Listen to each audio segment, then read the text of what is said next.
pretty much the first thing I did today was finish the garden gnome styrofoam.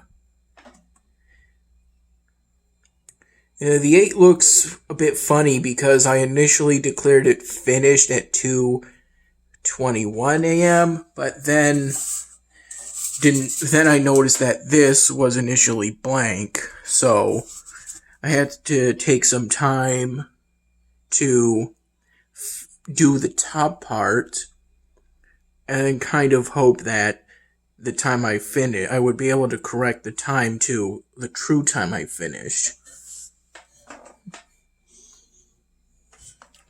I also prepared this card to show to help me be more tactical within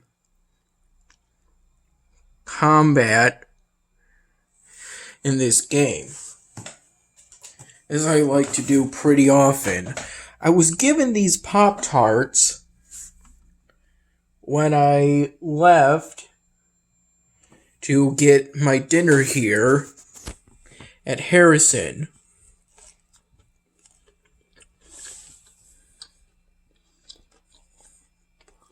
They were given to me by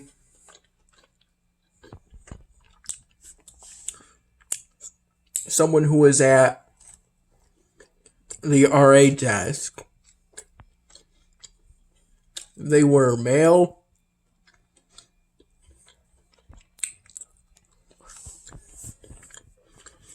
I happened to notice the Pop-Tarts, and I believe I asked if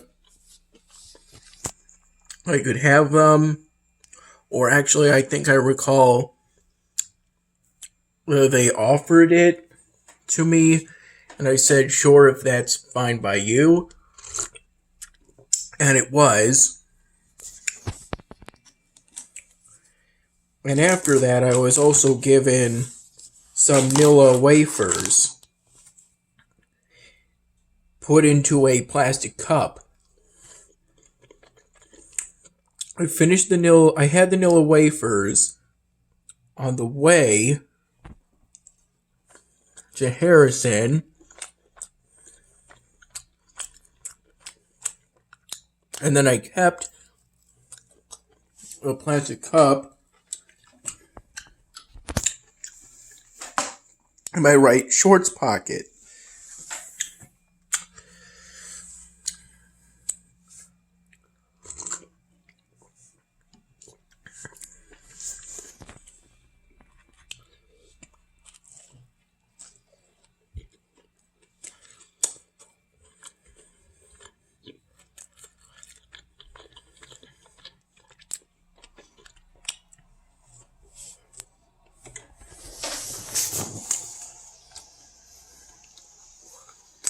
In regards to Spanish class,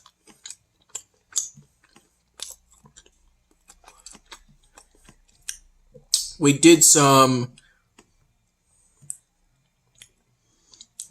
group exercises. I think the general rule is when everyone is called up to answer to see how well they did on doing the group activity by themselves, and no, you're not put into groups. What I mean by group is that it's an exercise presented to the whole class group, which is only 9 or 8, including me. So I think the proper etiquette, at least what I think, is that you're only supposed to do one max of each of the multiple answer group terms. That way everyone has an opportunity to contribute.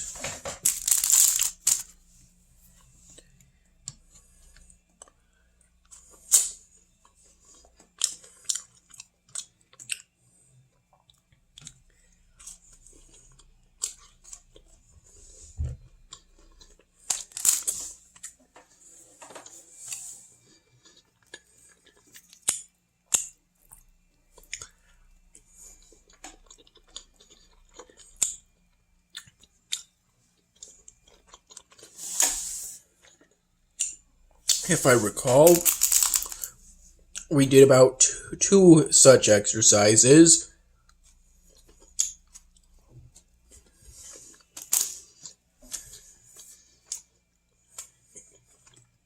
I recall going first during the first exercise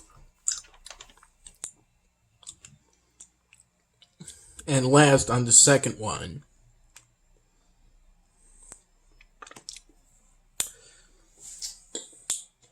We've officially started chapter 11 on the Spanish textbook in class. And it seems clear to me that I've specced too much into the residences and not enough into the workshops. And as a result, I have a shortfall of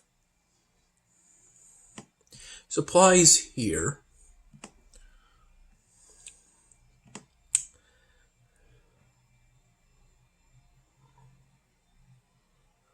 Ooh.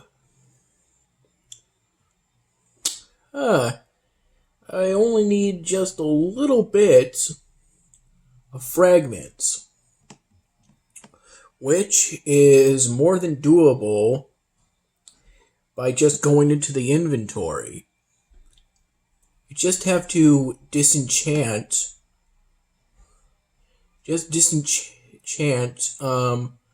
one of these.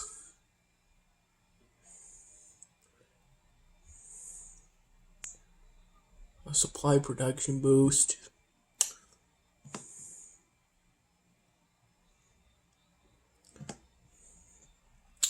I haven't gotten into the habit of actually using these enchantments, though I should probably, given how slowly I produce supplies and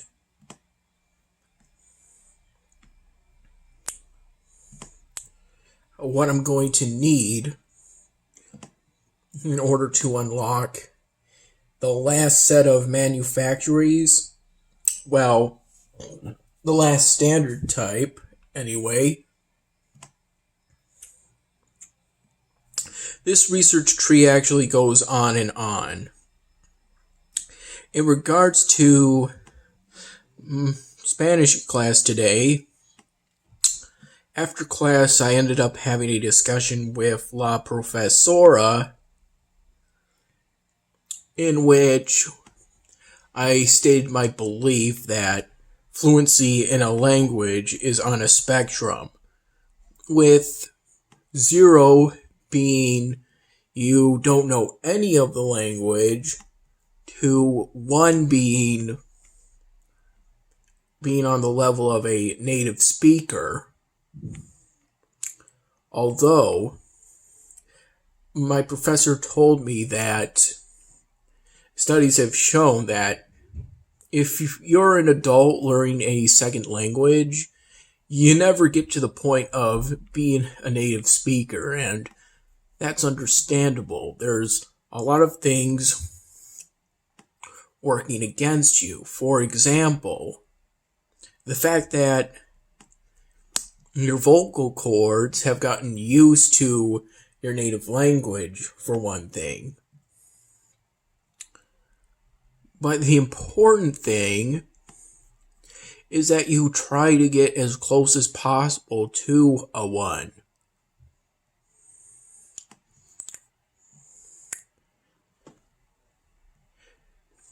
If you're only able to get to a 0.8 on the spectrum,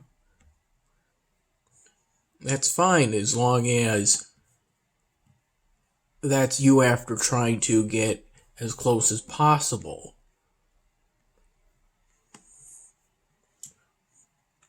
I myself, taking intermediate Spanish, I asked where I am on that spectrum, and the professor told me that me and the rest of the class were closer towards the beginner side of the spectrum, so closer to 0 than to 1.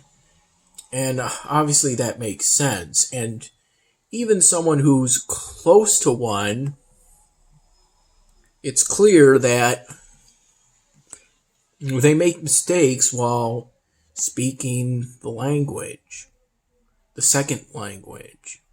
Because, again, most of the non-accented characters in the Spanish language look exactly the same as English characters. Or, I think the technical term is, I may be confusing this for the Arabic numerals. These are the ones, this too. It's an Arabic numeral. This is a Roman numeral. Right here.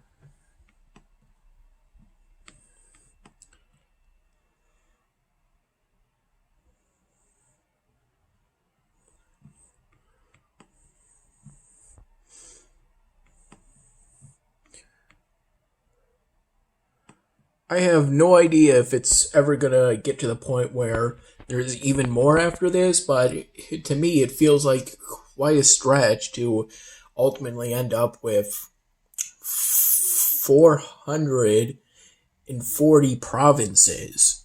I'm only at 28, and unless I absolutely have to, such as in the case of opening those chests, I try to avoid doing so unless it's necessary for completing some kind of task.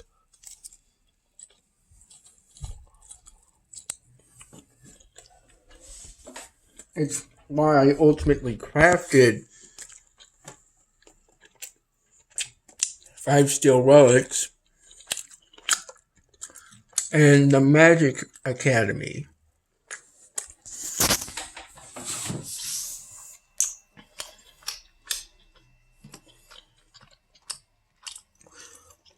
This task right here is why I don't want to plop down any more cultural buildings if I can help it until the task is all done.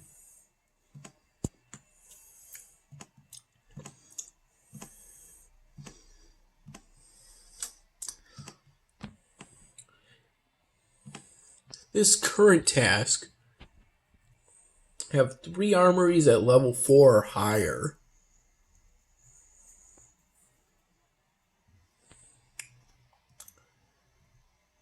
This is definitely something to be very important. Thing is, in order to do this,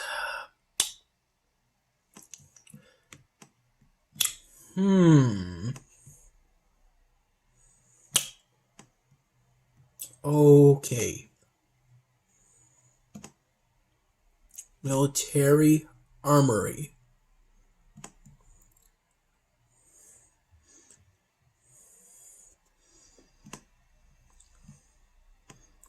Yeah, that will be finished being built in a minute.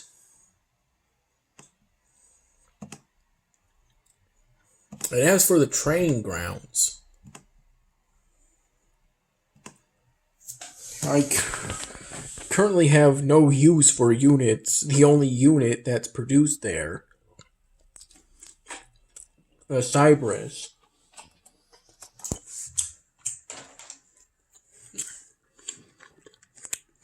as a light melee unit. It's good against mage units. This is what the game officially told me by accident. And as for my criminal law class,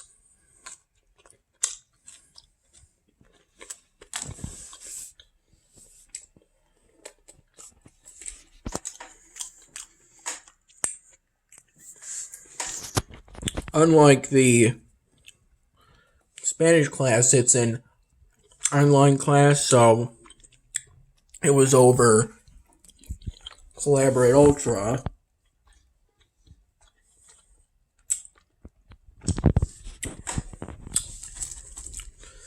I technically got a higher grade on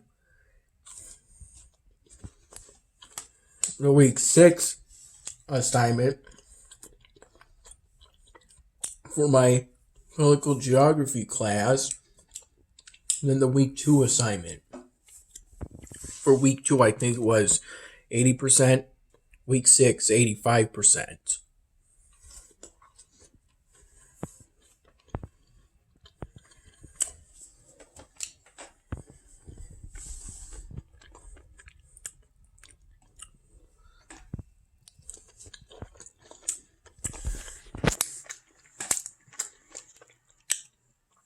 For lunch, following my Spanish class, I made a focus on everything being vegan.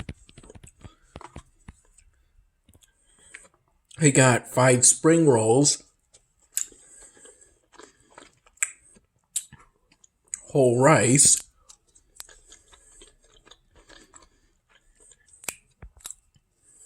and roasted carrots and parsnips, and kung pao vegetables. Making it a very healthy lunch.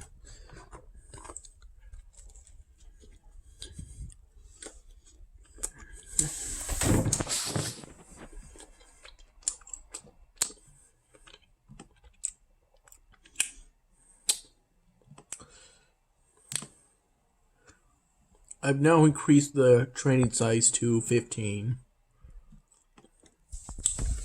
which should help in keeping the training going continuously. However, this will create an inconvenience when I want to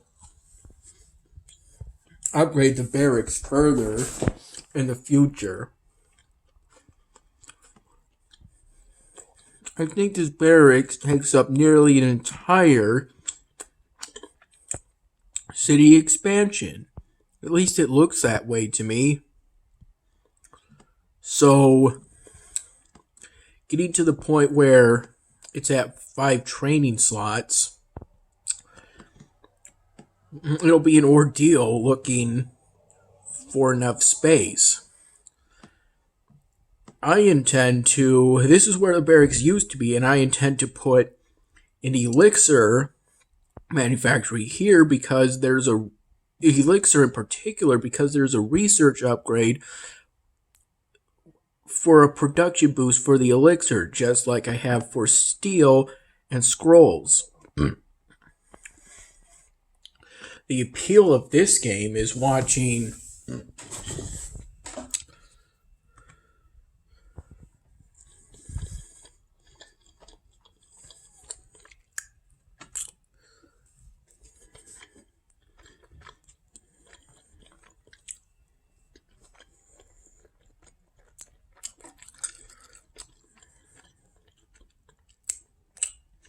this city develop.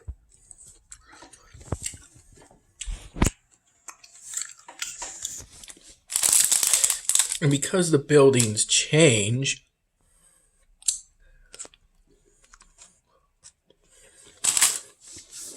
it's much more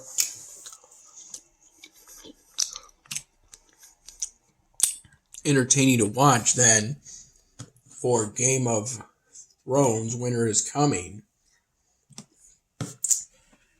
as shown here. Trying to get to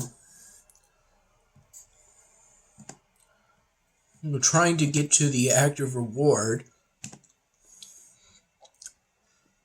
Trying to get to an activity level of 230 is a minor source of stress for me. Same thing with kind of fighting to not become a frog on GameHag. Just for the last time, I was only saved by randomly being able to complete a task without actually completing it, being rewarded for completing a task without actually completing it. But then, of course, in order to be honest, I completed the task, or at least made a sincere and honest effort to do so. Because if you try to do online surveys, which I think may or may not have been the case here in that case, you often get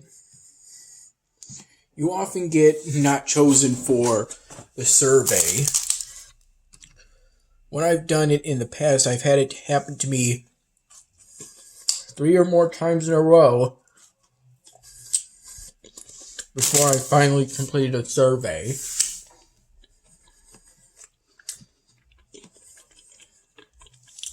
Which is why historically attempts for me to earn free creds are far and few between. In fact, me getting on GameHack was the result of my last time to earn free creds. That's how it started. And it was so I could get the premium edition for a game known as Dwarves and Giants TD. I was hoping doing this would allow me to get the hard badge for the game. But as it turns out,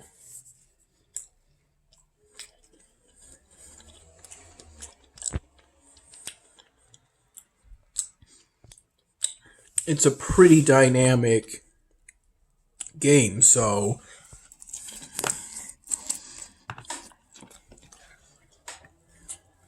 I'm really going to have to struggle over that one if I ultimately decide to do so.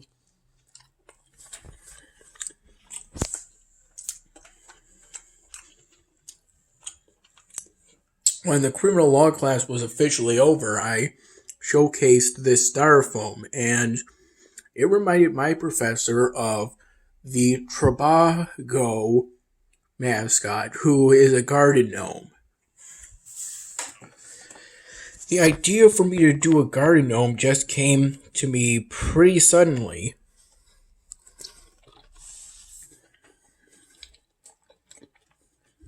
Just like the idea for me to do something based off of a tribute to blood donors.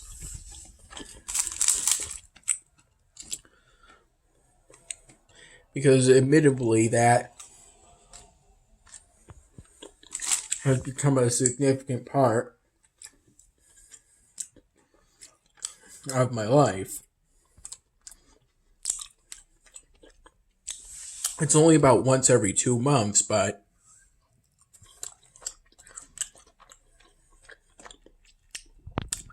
the idea that only 3% of those who can be regular donors are regular donors is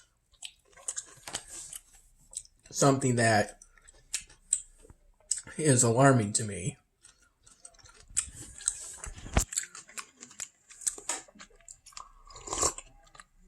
Though obviously I showed this styrofoam when class was officially over.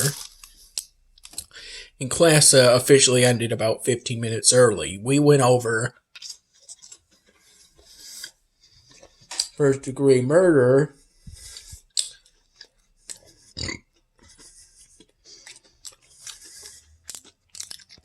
in a PowerPoint lecture, and when the professor was finished,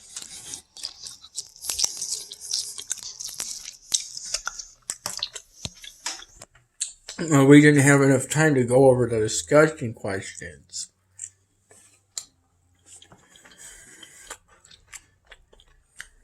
And the discussion I had with my professor after class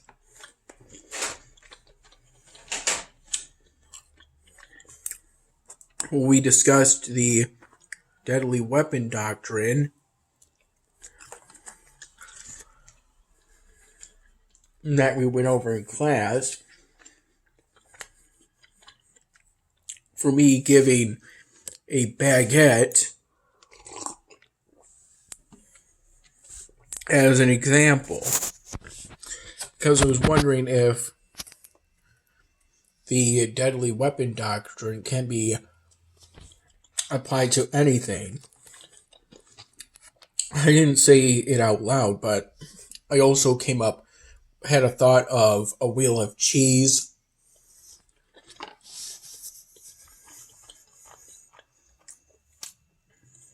and so forth.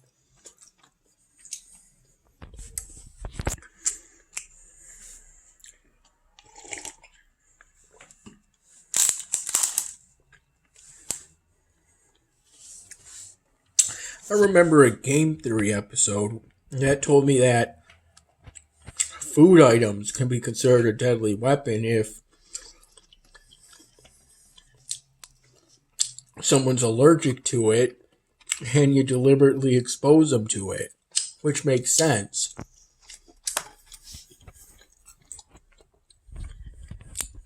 Allergic reactions can be fatal if anaphylactic shock occurs as a result. Though I didn't happen to say anything about game theory during my discussion with the professor.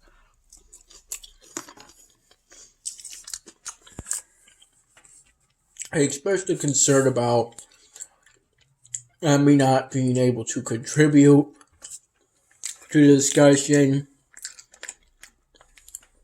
even though I understand it was a lecture in which there was quite a bit to cover.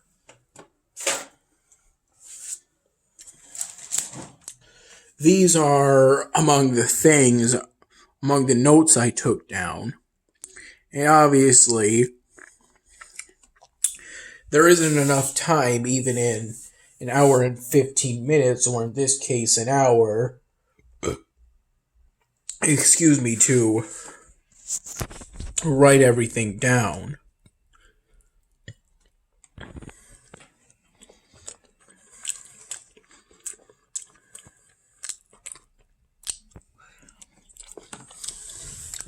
And also after, when I got back from Harrison, I asked if he had more yellow wafers, but it turns out they were fresh out, which is fine by me.